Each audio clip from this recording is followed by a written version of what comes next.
beaming from Pacific Junction Hotel to Earth.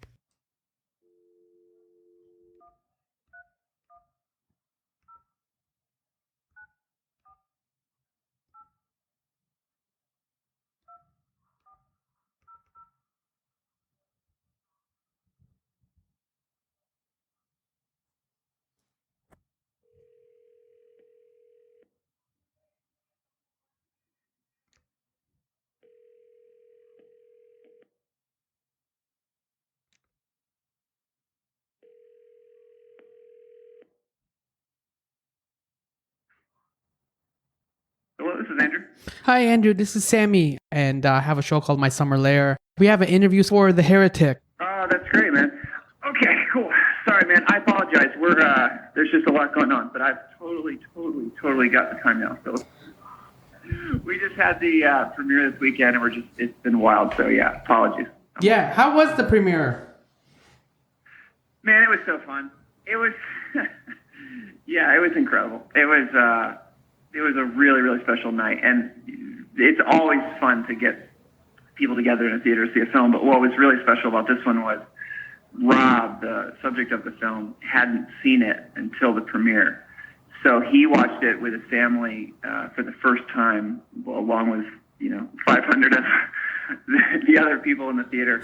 And then he and I had a little conversation afterwards, which was just very very emotional. Actually, we're still kind of just a lot of emotions that we're still kind of getting over it. Is he happy? I don't know what the word is. Is he happy or satisfied with the film? Obviously, it's kind of weird to have a documentary of your life when you're still in the middle of living your life. Yeah, that's a good point. He was really overwhelmed. I got up after the film. I was sitting a row behind him, a few seats over, and, I'm sitting there wondering the whole time.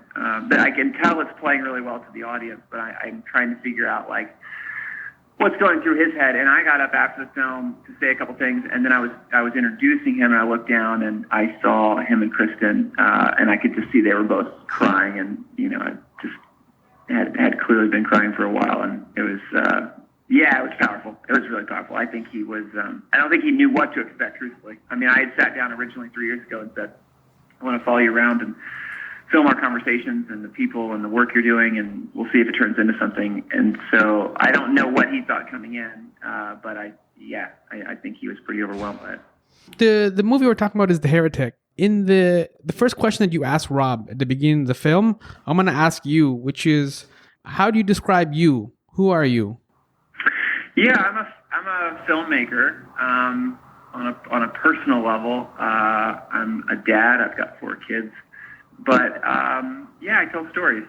So I went to film school, and I originally studied cinematography. I was even before that one of those kids that, in a very cliche way, ran around the backyard making home movies. Trying to be Steven Spielberg. I've just always been very fascinated by the stories that we tell and the stories that we believe. And from a really young age, something about stories, it's like a language that makes sense to me in a way that nothing else ever has. I always struggled in school, and a lot of different, more traditional aspects of life are still very confusing to me. But there's something about storytelling that is...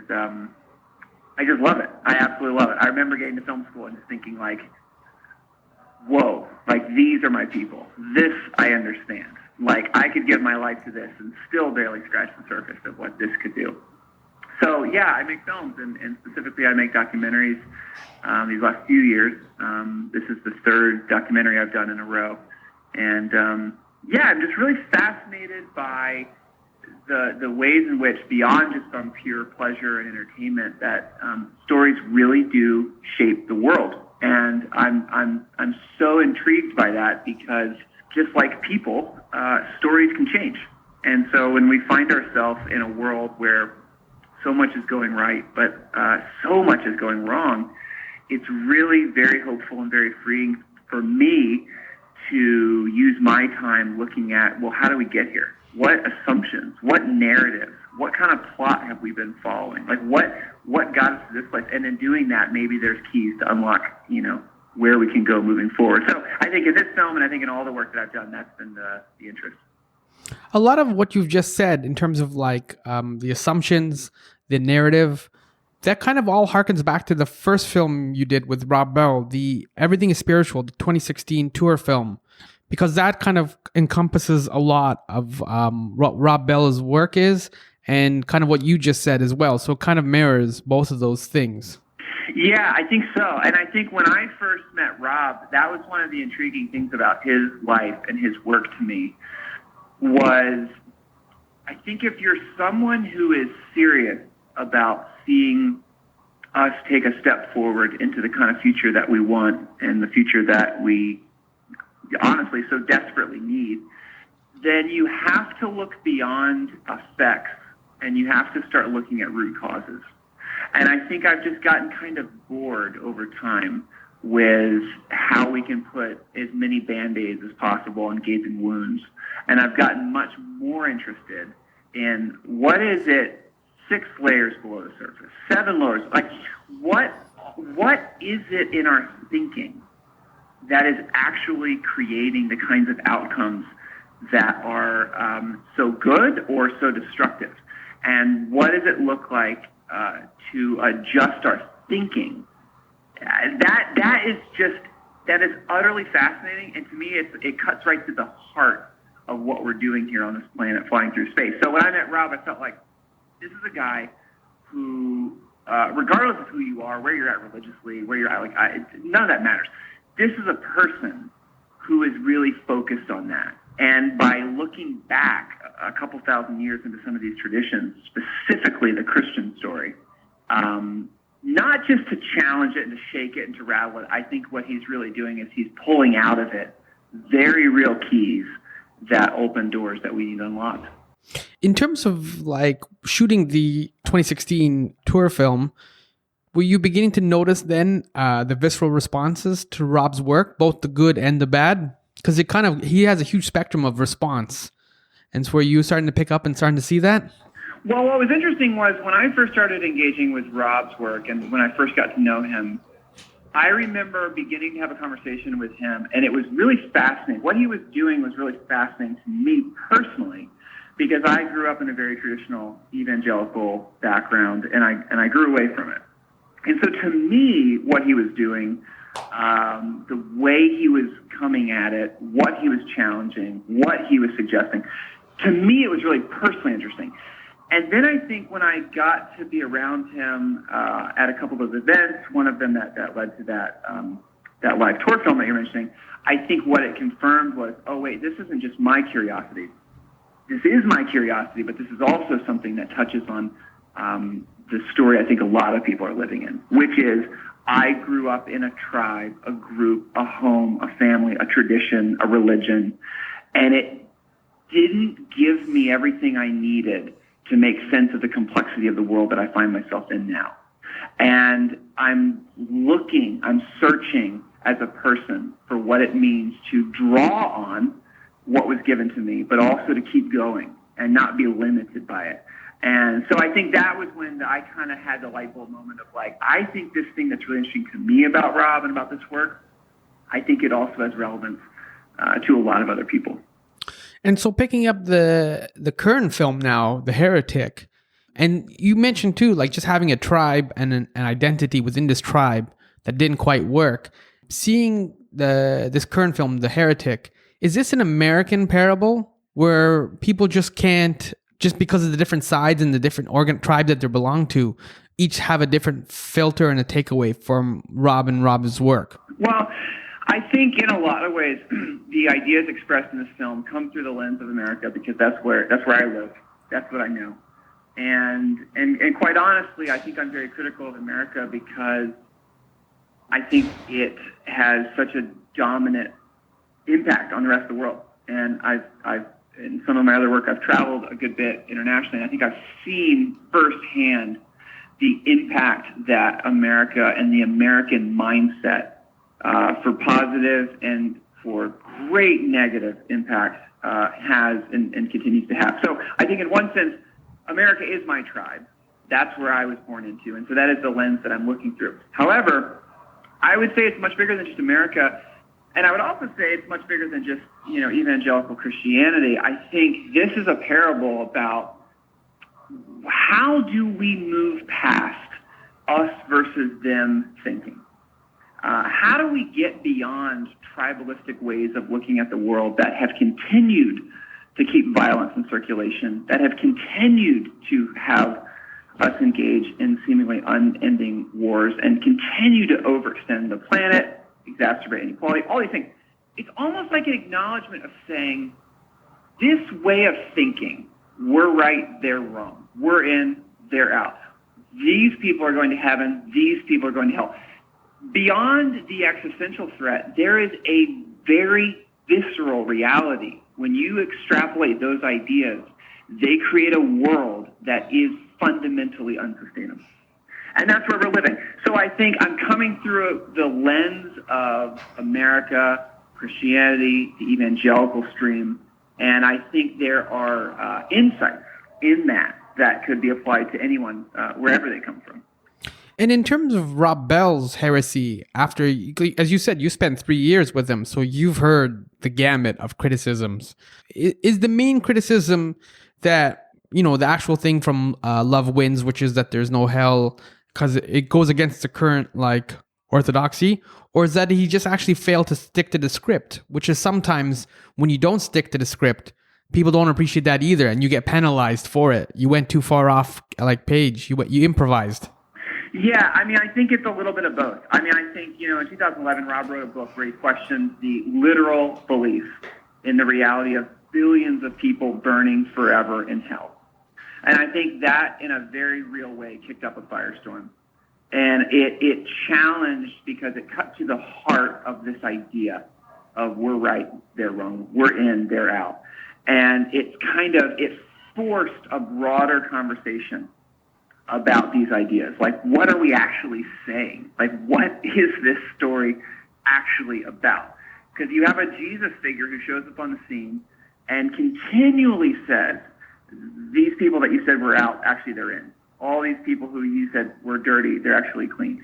All these people, it's a big, expansive movement focused on inclusion and love. So I think it's how, somehow that gets transformed into something that a lot of people, if you stop them on the street, they would not say that's what it's known for. So how do we get there? What happened? What went wrong? What is it that how did we lose that plot? He became a voice for that. And I think that created an enormous, and continues to create, an enormous pushback. Right after the 2016 election, he did a series of events that he called the Bible Belt Tour, where in July we spent time in the Southeast. And, night after night there was protesters on the street, bullhorns, people, If you have found your identity and you find your comfort in this very specific, belief system that sort of answers all the questions and checks all the boxes and all things, and someone else comes along and wants to, suggest that could be expanded or more people could be invited to the party, that's, on a lot of levels, that's very upsetting to people. Yeah, and there's a great example. Pete Holmes, one of the people that you interview in The Heretic, he sums up Rob Bell really well, and he says Rob Bell has the honest thinking of a comedian, just the way he's able to deconstruct a concept. And it's fascinating because in your documentary, when you contrast Rob Bell's thinking and his nuanced thinking, and you see people like Pete Holmes, Elizabeth Gilbert's another one, their responses to Rob Bell is very nuanced. And yet on the other half is when people are very being critical, or the quote unquote the haters, it's a very black and white kind of response to his work. It's not necessarily as nuanced. Their deconstruction of Rob Bell's deconstruction is not as nuanced, if that makes sense. It does make sense. And I think part of it too is the humility of, if we're really being honest, at the heart of the human experience is a lot of mystery. And there's so much about reality of us living on this planet, flying through space, where we love people and we lose people when they die, and there's so much mystery at the heart of this thing that we're all experiencing. And I think there's such an impulse in people, and there's been this impulse for thousands of years to find ways, labels and categories, that's essentially what religion is, ways of simplifying the reality that we're experiencing. And I think Rob is kind of coming along and saying, actually, what if we use language to open it up? What if we actually got honest about the fact that we don't know so much about this? But what we do have is thousands of years of wisdom. We have traditions who have offered us very real insight. The Jesus story offers very practical insight into how to forgive people, how to not repay violence with violence, how to love people based on their own merit, not just because of something that they've done. And I just think I think that's tremendously valuable. And again, if you're someone who has used religion as a grid, as a, this column and this label and that category, that's very unsettling. That's very confusing. I just think there's a whole world of people waking up who are wanting that, though. I think the other didn't really serve us that well. It left us very empty, actually. So yeah, it's fascinating to see the tension between those two. In terms of the documentary, you spend a lot of time focusing on Rob and Rob's work, like the speaking tours, the book tours, all that kind of stuff. You don't necessarily dwell a lot on the heresy charges or how the toll is taking on Rob himself. Like you mentioned at the premiere, there was tears in his eyes. It's not like he cries a lot in the documentary or anything like that. Does it take a toll on him, or is he understands this is the price that you pay? Because again, when it's something as simple as when you love somebody, there is going to be a price that you pay. It's just a very steep price sometimes. Yeah, it's a great question. I mean, I think, to be honest, and he kind of, there's a moment at the end of the film where he's in a car, I think in Tennessee, where he kind of looks back a little bit on the past several years and kind of articulates that sense of like, there was really a moment where he thought it was over. And so all of this kind of feels like extra. I mean, I think the stuff that he went through is brutal. And I have to say, like, as someone who's spent, a good bit of time with him now, yeah, it costs something. Absolutely. It costs something. And I think in some ways he's aware of that. And I think, to be really honest, in other ways he's not. And I think there is a resilience. There is a focus on the work, on the next thing he's making. There is a honest desire to make things that help people that has sort of helped him just continue on. But as someone coming in from the outside and just observing, I think, anyone, and this is true of anyone in history who's challenged and pushed, anyone who's, there have been other people called heretics throughout history.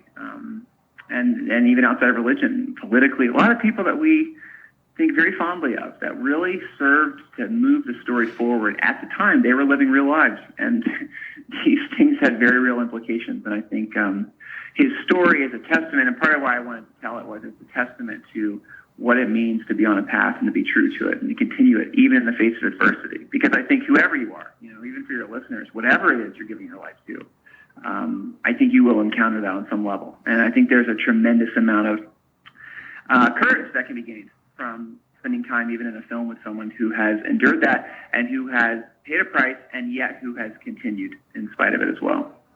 And we haven't touched upon hope yet, to pick up on that thread of what you're talking about, because you wrote in the Huffington Post, this was in response to Trump's election, but you wrote, as a filmmaker, that means recommitting myself to the art and practice of telling stories that invite more hope-filled action.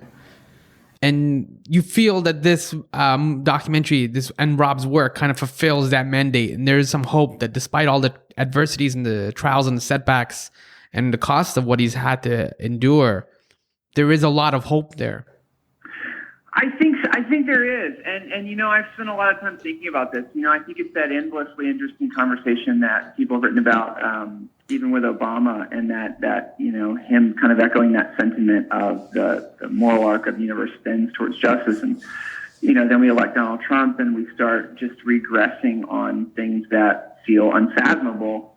And there's a whole contingency of people that say, all that was untrue. Like, we're one bad choice away from, these kinds of things happening. And I think for me, what really helps me, and I can only speak for myself, is that to continue acting with urgency and action requires that I have roots that go deep.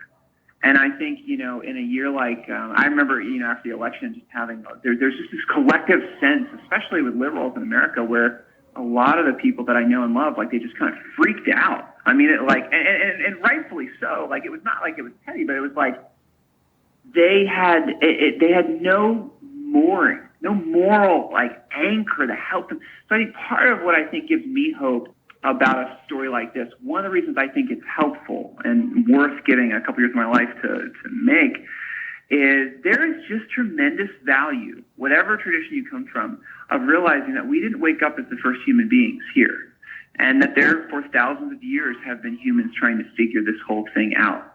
And I think as current as our new struggles feel, environmental emergency, huge conversations surfacing about power and gender, all these things, inequality, they are new and they are urgent, and they're going to require the best of us. And the best way we can do that is to look back for the lessons that we can learn. And I think sometimes, because of its nasty surface, religion has been tossed out as crazy or, put aside from the central conversation. And what I'm trying to communicate in the film is that this stuff has very real insight into building the kind of world that we want and we need moving forward. In Rob Bell's latest book, What is the Bible? It's just about a year old. On page 320, he ends with this really cool coda, and I feel like some of it was kind of influenced based on some of the events, even in your documentary. This is what he writes. Also, you may be kind and gracious and generous, and you may still lose friends. You may be labeled something crazy and untrue. You may find that certain people avoid you. This can be disorienting, to say the least. In those moments, when you are feeling the cold, stiff breeze of loneliness, ask yourself this question: would I rather go back? Would you rather be alive and free and open and thrilled with all that is happening in your heart? Or would you rather go back to who and how you were before? I don't think so. Remember that. And I think that sums up him and seems to be the journey too of what you were talking about in the documentary, where, like, as much as he looks back and sees what it has cost him, at the same time, he knows the things that were in his heart were true, and he felt they were worth expressing. Yeah, no, I think that's incredibly true. And I think my hope for the film is that people watch it and they feel less alone. Because I think for a lot of people who are a part of a group, a tribe, institution of any kind, that really can happen, where you start to grow beyond the thing that you were handed and you feel crazy. People call you names. You know what I mean? It's like you are labeled as the person who's betrayed the tradition. And I think there's great hope and solidarity to be taken from a story like this, to say, I'm not the first. I'm not the only one. And there have been other people who have challenged and pushed and fought for the good and the true and the beautiful, and it's cost something, but they have, and so can I. And so that's why I think, whatever country, whatever religion, whatever your context is, I think that's why this has pertinence. Yeah, you're talking about freedom. At the end of the day, what you're talking about is freedom. You're a parent, so you have kids, and that's what you most want in one way for your kids. You want them to be free and to be fully functioning adults, creative human beings, just cool people.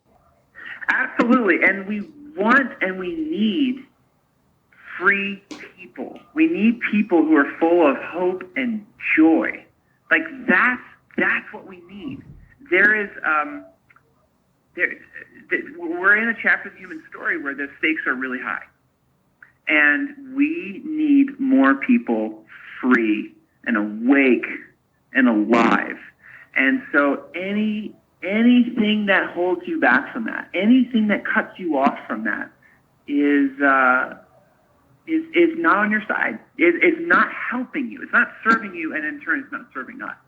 So you're exactly right. That's what I want for my son, my daughters, and that's what I want for anyone, anywhere. And I think sometimes it just takes the realization that I could take that next step and it won't all fall apart. You know what I mean? Like, there are other people doing the same thing. There are other people waking up trying to figure it out today. And I want to be a part of that. And you're exactly right in that quote that you read. That it is so much better to be free and alive than it is to be a part of something that's holding you back from that. Yeah, because the opposite of freedom is fear. I mean, again, just going back to the cheesy analogy again, is because you're a parent, but it's just like when your kid is scared of the dark or something like that, it can be very crippling and they can't sleep and it's overwhelming. And fear is meant to just kind of keep you mobilized and in just one spot. You can't grow and you can't go anywhere. But freedom allows you to go and to get on planes and to go different places intellectually, emotionally, and spiritually. That's the difference. Absolutely. I could not possibly have articulated that better. And by the way, institutions is not generally in their interest to offer freedom. It is generally in their interest to sell fear, because fear keeps you a part of it. Fear keeps people where they are. Fear keeps people dependent. Freedom, like, you might outgrow us. You might, your path might lead away from us, and that's okay. But yeah, man, that fear thinking, if you look back at history, it's littered with human atrocity that has been the direct result of the power of that kind of fear. Yeah, that's hard. It's hard to tell people too to embrace freedom. It sounds weird because it's like you should normally that should be something that's natural. Like, you shouldn't have to encourage people to do it, but it is a weird thing where you do have to literally, like, almost like a jailbreak, like go into the prison, open up the jail bars, unleash the chains, and get people out so that they can be free. 100%. There's a line in the film, a philosopher, theologian, author named Pete Rollins has a line where he says, it's not really that the world's separated into people that believe and people who have doubt. It's really that it's separated into people who have questions and hide from them, push them down, and people who are honest about those questions. And I think that's kind of what you're articulating, is like, you know, the freedom to say there is a whole lot that I don't have clear answers for. And there is a whole lot that I'm still figuring out. There's a whole lot that's still unfolding about this story that we're living in the midst of. And the freedom that comes from a guy like Rob just saying, like, it's okay. It's okay to ask. It's okay to follow that question where it takes you. It's okay. It's not going to kill you. Like, it might break up the tribe for a little bit. It might break up the institution for a moment, but it's actually the journey that you're supposed to go on as a human being, you know? I think that's really, really powerful. All right. That's a positive note. We should just end it there.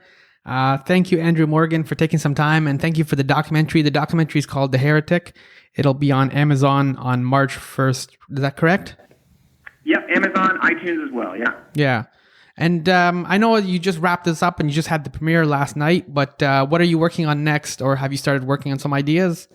I've got a couple things, but I'm honestly I'm coming off of this one. I'm going to go take a little break. I'm going to spend some time with my kids. I'm going to do some surfing, and there's a couple possibilities, and I feel like it'll become clear what's next. I tried for a long time to be the kind of person that knew exactly what I was doing next, and I've sort of trusted now the fact that these things kind of reveal themselves. So something else will happen, and I'm excited to continue to do the work. Yeah, well, you've given yourself the freedom to do that, right? There you go. I love it. Thank you, Andrew. My name's Sammy Younan, and this has been My Summer Lair.